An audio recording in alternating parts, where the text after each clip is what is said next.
England తో Manchester వేదికగా జరుగుతున్న 4వ టెస్ట్ తొలి ఇన్నింగ్స్ లో టీమిండియా 358 పరుగులకు ఆల్ అవుట్ అయింది. ఓవర్ నెట్ స్కోరుకు మరొక 94 పరుగులు జోడించి 6 వికెట్లు కోల్పోయింది. ఆ తర్వాత బ్యాటింగ్ స్టార్ట్ చేసిన ఇంగ్లాండ్ కూడా 2 వికెట్లు కోల్పోయి 225 పరుగులు చేసింది.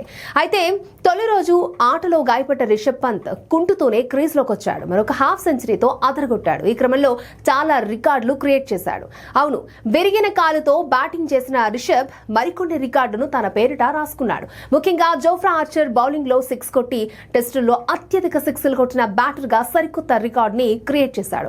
ఇప్పటి వరకు వీరేంద్ర సెహ్వాగ్ 90 6లు కొట్టాడు. ఇప్పుడు పంత్ కూడా 90వ 6 కొట్టి సెహ్వాగ్ సరసన నిలిచాడు.